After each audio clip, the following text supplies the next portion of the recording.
doctors gave me 6 months to live, so I decided to spend them hunting a ghost in the Appalachians. I went there looking for a legend, but I found a flesh and blood creature that needed my help, more than the world needed my photographs.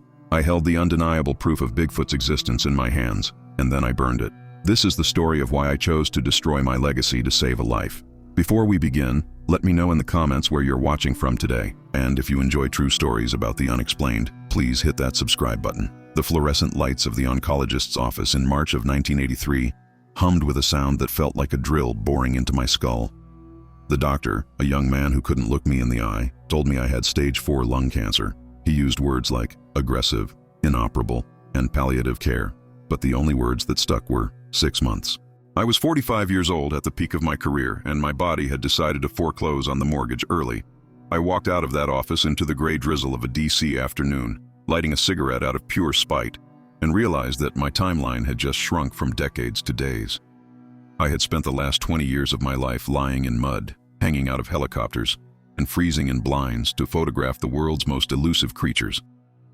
My photos had graced the covers of National Geographic and Time, documenting the vanishing rhinos of Sumatra and the snow leopards of the Himalayas. I was a conservationist first and a photographer second, believing that you can't protect what you can't see. I had dedicated my life to proving that these animals were worth saving, worth fighting for. Now, facing my own extinction, the awards on my mantle felt like dust collectors, monuments to a man who was about to become past tense. I refused to die in a sterile room smelling of bleach and despair.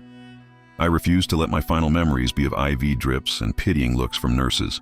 I packed my gear, my battered Nikon F3s, my 600mm telephoto lens, and enough Tri-X film to document a small war. I told my editor I was going on sabbatical, a lie that tasted like ash, and drove my Land Rover south. I was heading for the spine of the world, the ancient, mist-choked ridges of the Appalachians along the Kentucky-Tennessee border. It was a place I had visited as a boy, a place where the trees were old enough to remember when the continent was young. The cabin I rented was little more than a shack at the end of a logging road that had surrendered to the forest years ago. It had no electricity, no running water, and a wood stove that smoked like a chimney. It was perfect.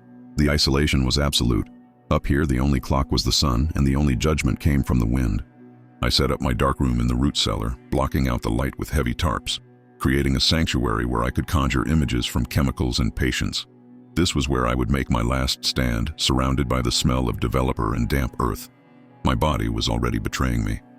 The cough was a constant companion, a deep, rattling hack that left me winded and seeing stars. I lost weight rapidly, my clothes hanging off my frame like hand-me-downs. But strangely, the closer I got to the end, the sharper my vision became. The colors of the forest seemed more vibrant, the sounds more distinct.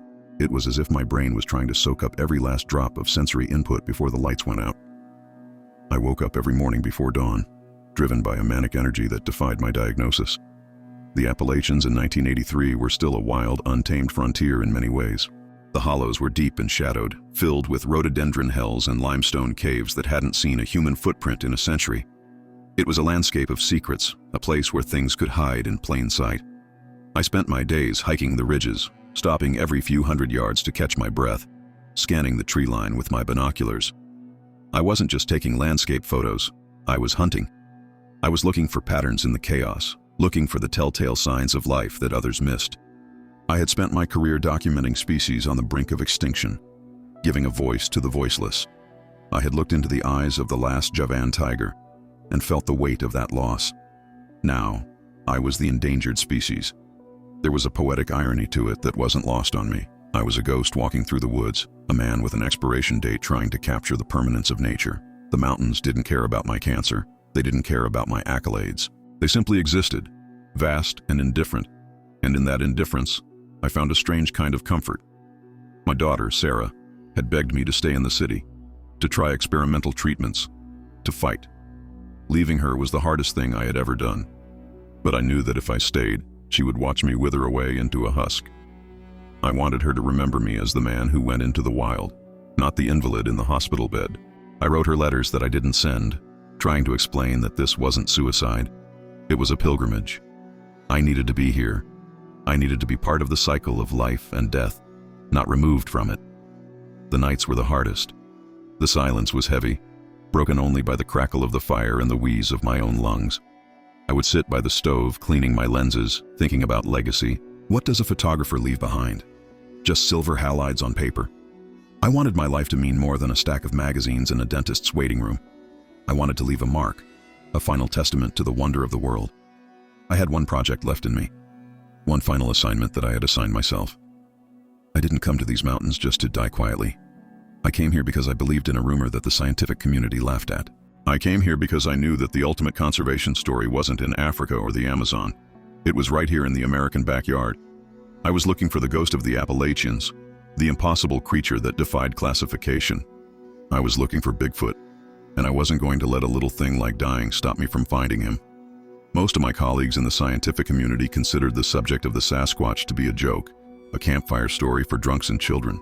But I had spent enough time in the unmapped corners of the Congo and the Amazon to know that the map is not the territory. Science is arrogant. It assumes that because something hasn't been cataloged, it doesn't exist. I approached this not as a ghost hunter, but as a biologist.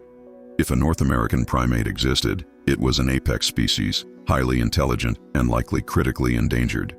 And in the eyes of the law, an unlisted species has no rights. It has no habitat protection. It is open season until proven otherwise. That was the nightmare that kept me awake at night. The idea of this creature being discovered by a poacher with a 30.06 or a logging company clearing a ridge. Without documentation, without a scientific classification, they were just monsters to be shot or obstacles to be removed. My goal wasn't to put a head on a wall or get a headline in a tabloid. I wanted to force the Department of the Interior to draft the paperwork for the Homo troglodytes americanus, or whatever they would name it, before the commercial interests could wipe it off the face of the earth. I was racing to build a legal shield for a species that didn't officially exist yet. I wasn't doing this for fame. Fame is a currency that has no value where I was going. In 6 months, I would be a name on a tombstone, and accolades don't comfort the dead. I wanted this to be my final act of service, a legacy that wasn't about ego but about stewardship. I wanted to hand the world the undeniable proof, the type specimen in photographic form, that would force humanity to expand its definition of the natural world. If I could prove they were real, I could prove they were worth saving. It was the ultimate conservation project, saving a ghost from becoming a myth. I treated the search with the same rigor I applied to tracking snow leopards. I didn't wander aimlessly. I obtained geological survey maps, plotting the limestone cave systems and the freshwater sources. I overlaid those with decades of credible sighting reports, filtering out the hoaxes and the misidentifications. A pattern emerged, a migratory corridor moving south along the spine of the Appalachians as the seasons turned. They were moving to lower elevations for the winter, following the deer herds. I wasn't guessing, I was profiling. I positioned myself in a bottleneck where the geography would force them to pass. My approach was patience, the photographer's greatest weapon. I built blinds that were masterpieces of camouflage, digging into the earth and covering myself with leaf litter and pine boughs. I washed my clothes in baking soda and stored them in bags with cedar chips to eliminate the chemical stench of laundry detergent. I stopped wearing deodorant, stopped eating meat, stopped shaving. I needed to smell like the forest, to become a non-entity in the environment. I sat for 12, 14 hours a day, motionless, ignoring the pain in my chest and the cramping in my legs, waiting for the forest to forget I was there. The cancer was a cruel passenger. Some days the fatigue was so heavy I could barely lift my camera bag. My breath came in shallow, ragged gasps, and the coughing fits would leave me seeing spots, terrifying me that the noise would scare away everything for miles. But the proximity of death gave me a strange, reckless focus. I didn't have time to be tired. I didn't have time to second-guess myself. Every sunrise was a victory, and every sunset was a deadline. I pushed my failing body beyond its limits, fueled by a singular burning obsession to see this through before the shutter clicked shut on my life. I wasn't carrying a weapon. My gun was a Nikon F3 with a motor drive, mounted to a 600mm f4 lens that weighed as much as a mortar tube. I loaded it with Kodak Tri-X 400, a black and white film with a grain structure I knew by heart. Color can be distracting, easily faked. Black and white has a gravitas, a documentary truth to it. I wanted portraits, not blurry blobs. I wanted to capture the texture of the skin, the intelligence in the eyes, the scars of a life lived in the wild. I wanted an image that no skeptic could dismiss as a guy in a gorilla suit. I spent weeks just listening. In my experience with gorillas in Rwanda, I learned that primates are noisy social creatures, but they know when to be silent. The silence of the Appalachians was different, though. It was a silence that felt watched. I began to notice the subtle signs that others missed. The twisted saplings that marked a boundary, the lack of birdsong in certain hollows, the faint musky scent that drifted on the wind and made the hair on my arms stand up. I wasn't alone. I could feel it. The forest had a pulse, and that pulse was syncing with mine. The isolation was absolute, and it was clarifying. Without the distractions of the dying world, the doctors, the bills, the pity, I was free to be purely an observer. I watched the leaves turn from green to gold to brown. I watched the squirrels hoarding nuts. I became part of the scenery, a harmless fixture of the landscape. I visualized the encounter every day, rehearsing the exposure settings, the focus pull, the composition. I knew I would only get one chance, one split second to justify my entire career and secure the future of a species. By late August, the signs escalated. I found a track in the mud by a creek bed, 5 toes, wide splay, mid-tarsal break, 14 inches long. It wasn't a bear. It wasn't a hoax. It was fresh. The adrenaline that surged through me washed away the pain in my lungs for the first time in months. I moved my primary blind closer to the ridgeline, overlooking a game trail that smelled heavily of musk. I sat there as September rolled in, the air turning crisp, my finger hovering over the shutter release, knowing that the ghost was stepping out of the mist and into my viewfinder. September 14th started like every other day in the blind, cold, damp, and smelling of decaying leaves. The mist was clinging to the valley floor, turning the world into a soft, focused gray painting. I had been in position since 4:09 a.m., my body screaming in protest, the tumor in my chest pressing against my ribs like a fist. I was drifting in and out of a microsleep, fighting the fatigue, when the woods suddenly went silent. It wasn't a gradual quiet, it was a hard cut. The birds stopped singing, the squirrels stopped chattering. The air pressure seemed to drop, creating a vacuum of sound that made my ears pop. I knew this feeling. I had felt it in the bush in Tanzania right before a lion stepped out. The apex was here. I didn't hear a footstep. For a creature that must have weighed 600 pounds, he moved with the silence of a ghost. One moment, I was staring at a wall of rhododendrons. The next, he was simply there. He stepped into the clearing about 40 yards away, moving with a fluid rolling gait that no human in a suit could mimic. He was massive, easily 8 feet tall, covered in dark matted hair that had a reddish tint in the morning light. My heart hammered against my ribs, a drum solo in the silence, but my hands, trained by decades of muscle memory, remained rock steady. I wasn't scared. I was in awe. He wasn't a monster. That was the first thing my brain registered. He was an animal, a biological reality. He paused by a rotten stump, sniffing the air, his massive head swiveling with a slow, deliberate grace. I could see the heavy brow ridge, the flat nose, the utter lack of a neck.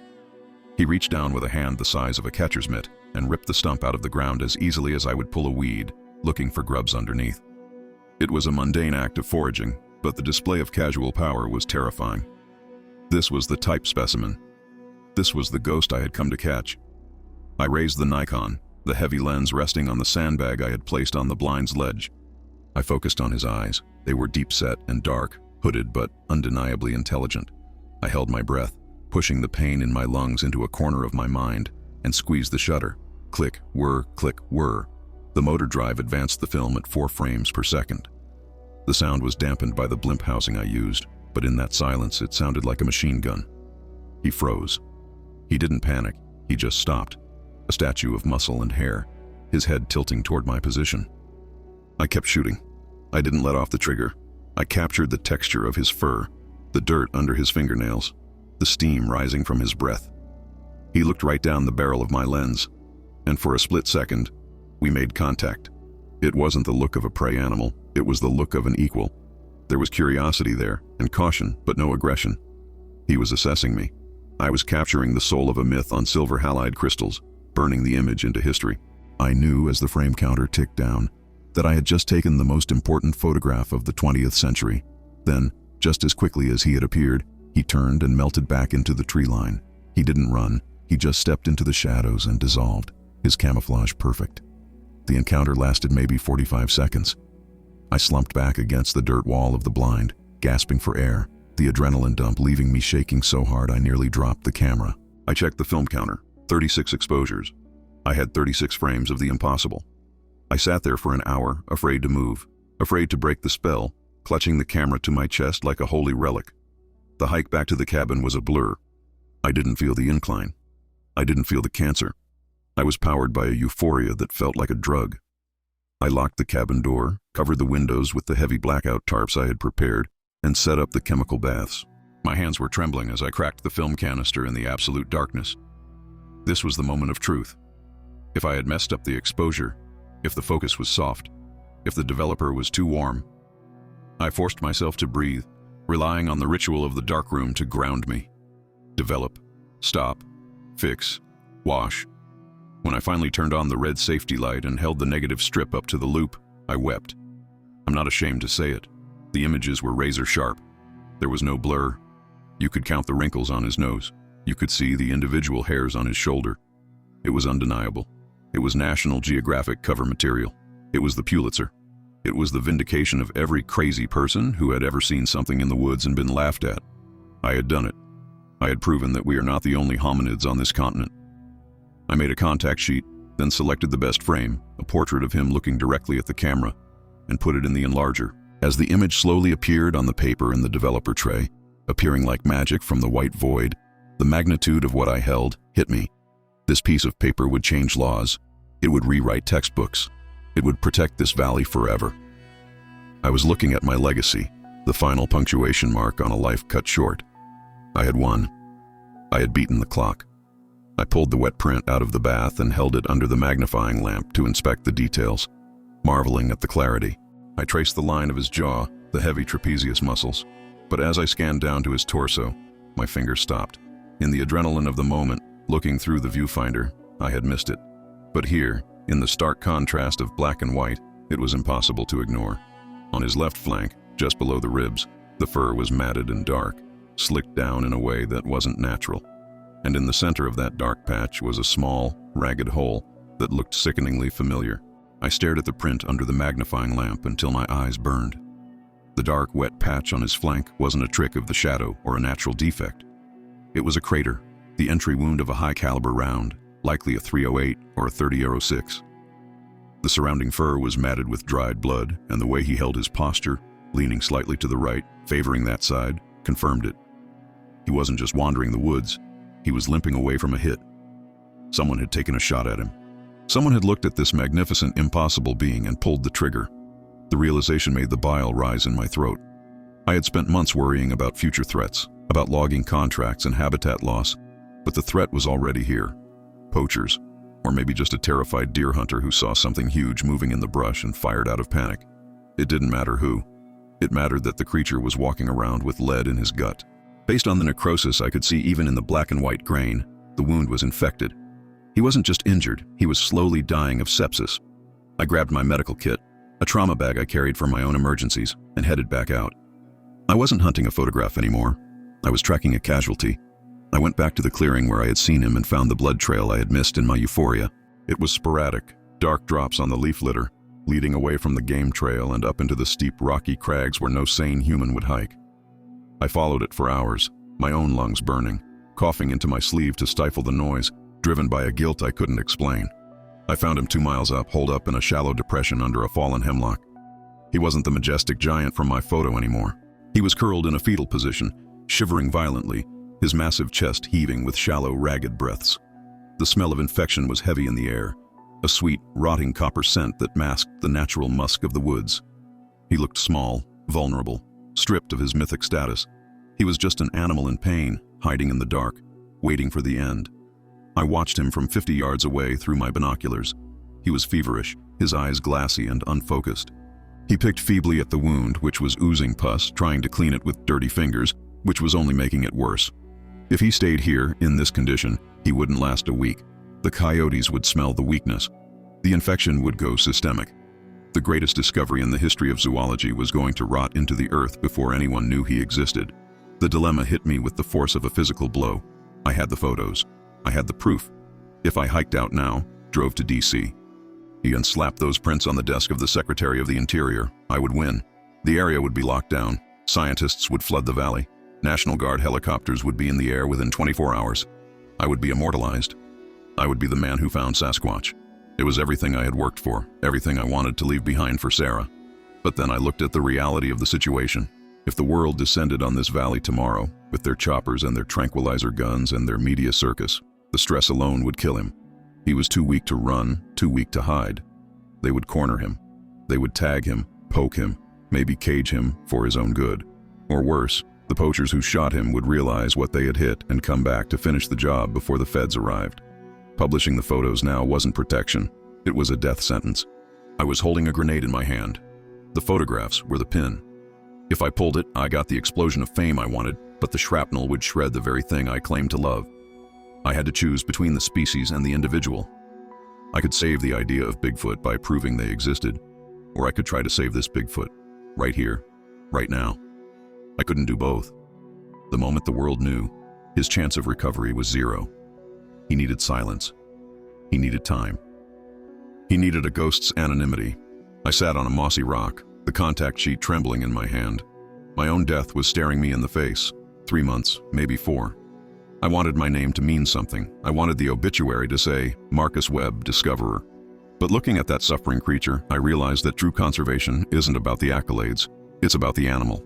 If I exploited his suffering for my legacy, I was no better than the man who shot him. I was just shooting him with a camera instead of a rifle, mounting his image on a wall instead of his head.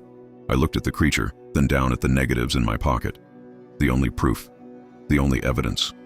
I took a deep breath, the cancer rattling in my chest like dry leaves, and made the only choice a conscience would allow. I wasn't going to be the famous photographer. I was going to be the field medic. But to do that, I had to ensure that no one else came looking. I had to destroy the reason for them to come.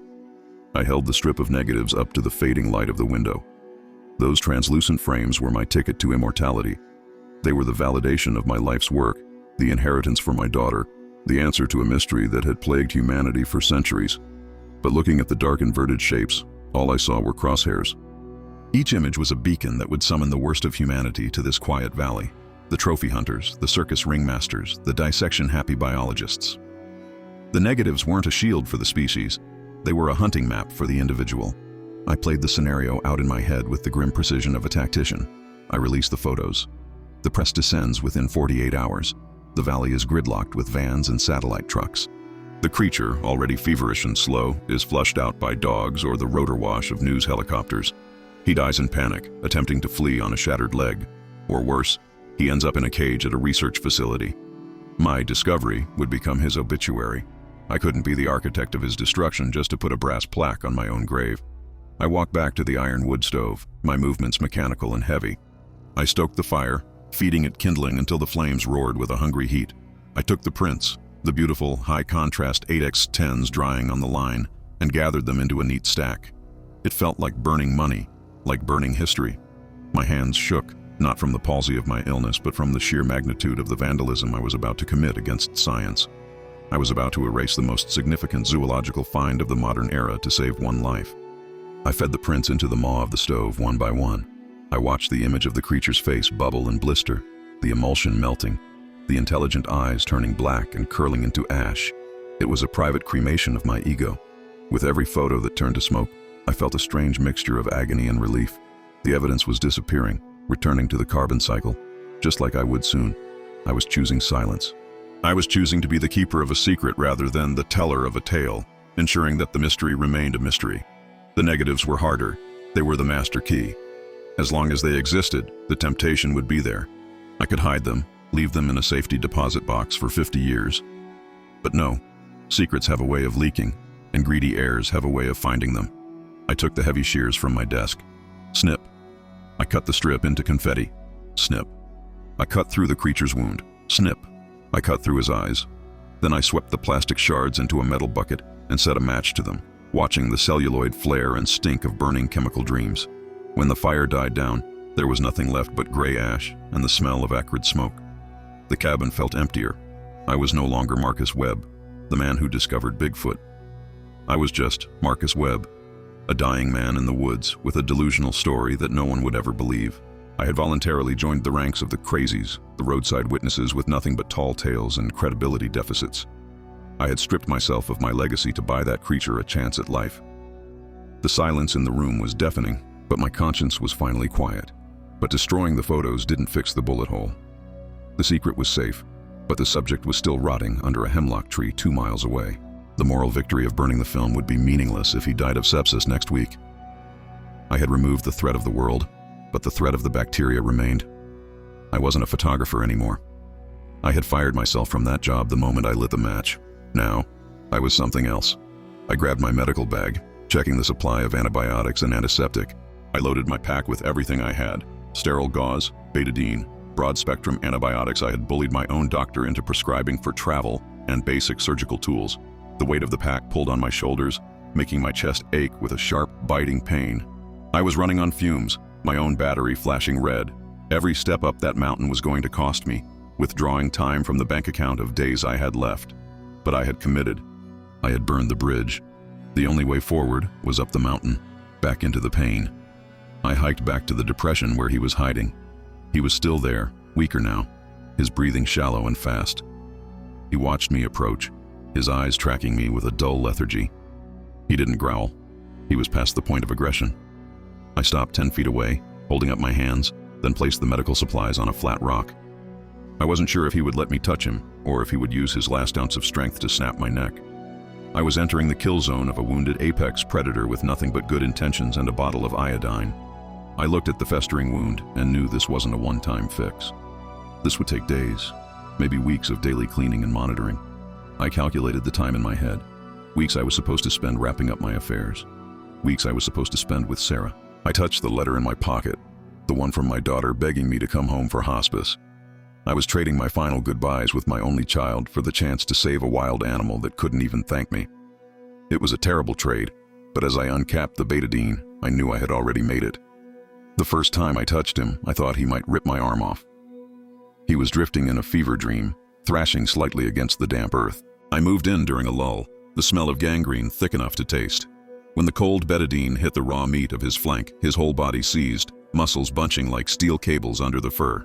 He let out a low, guttural moan that vibrated in my own chest, but he didn't strike. He was too weak, or perhaps on some primal level. He understood the difference between the pain of injury and the pain of healing. I worked fast, flushing the wound, packing it with gauze, my heart hammering against my ribs like a trapped bird. The daily commute became my stations of the cross. Every morning, I loaded my pack with food and medical supplies and began the climb. In March, that hike would have been a warm-up. Now, in September, with my lungs riddled with tumors, it was a mountaineering expedition. I had to stop every 50 yards, leaning against a tree, gasping for oxygen that wouldn't come, coughing until I tasted copper. I was burning my limited energy reserves at a terrifying rate, trading my remaining life force for his. I was literally walking myself to death to keep him alive. The creature, I started calling him the old man in my head, began to anticipate my arrival. He learned the sound of my bootsteps, distinct from the other noises of the forest.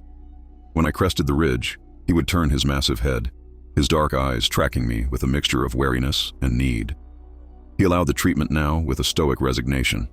He would roll onto his side to expose the wound, gritting his teeth as I scrubbed away the dead tissue. It was a surreal intimacy, a doctor-patient confidentiality agreement signed in blood and silence between a dying man and a myth.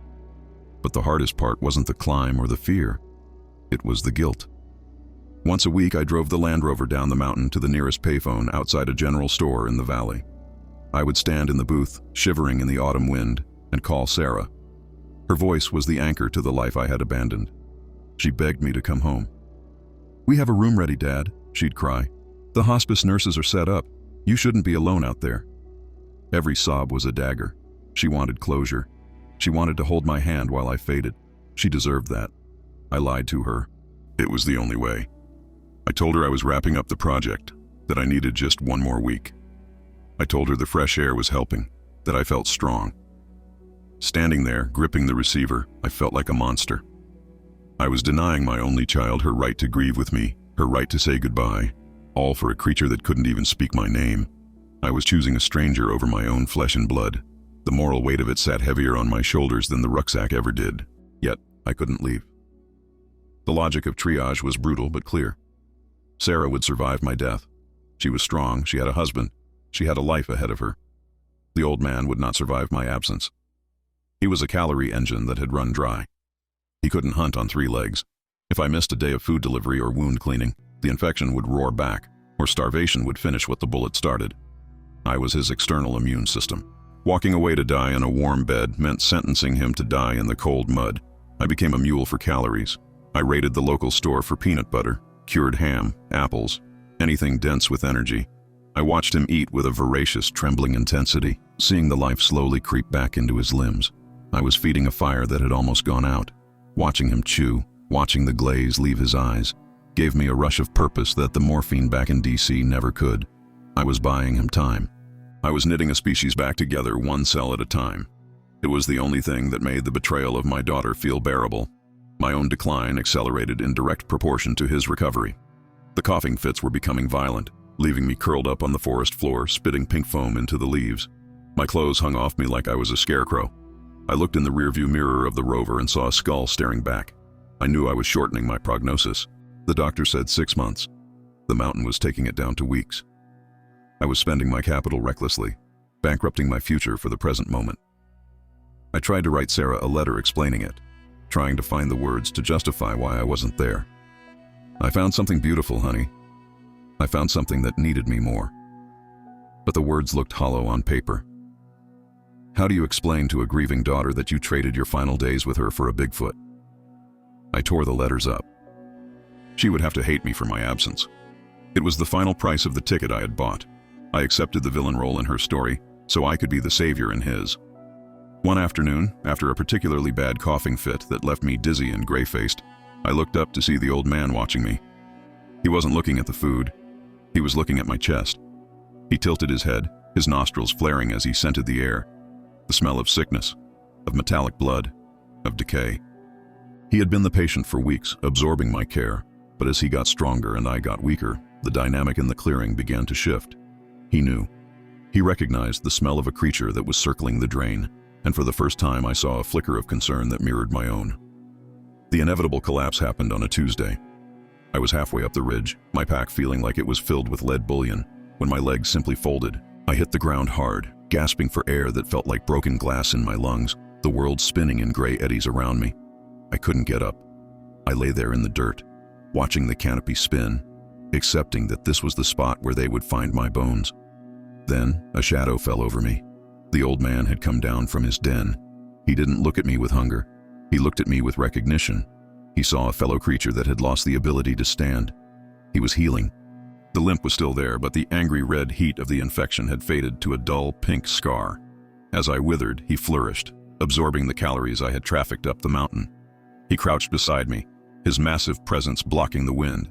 He sniffed my chest, right over the tumors, and let out a low, rumbling chuff.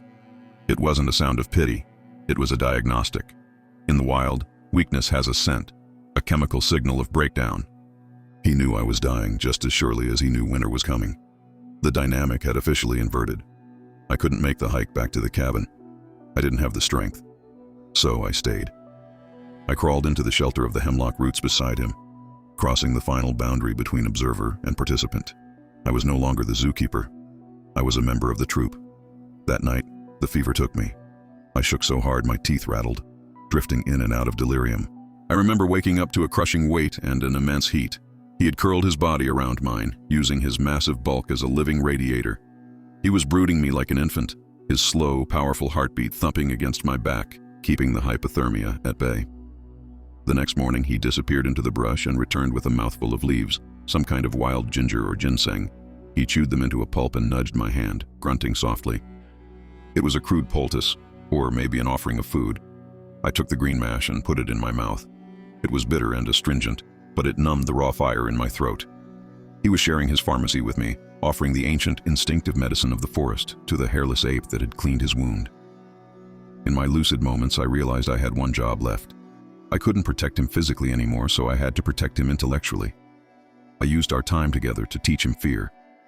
I brought up a piece of blaze orange fabric I had in my pack, a hunter's vest.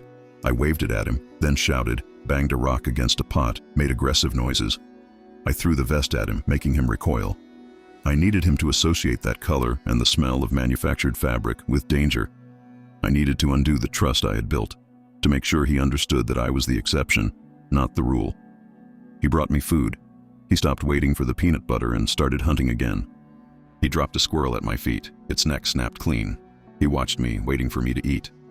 When I didn't move, too weak to skin it or cook it, he seemed confused. He nudged it closer. It was a grim offering, raw and bloody, but the intent was staggering. He was trying to sustain me. He was trying to pay back the calorie debt.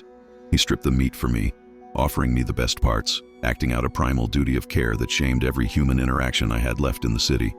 We spent days in a quiet, shared decline. I drifted through time, the hours marked only by the movement of the sun across the forest floor.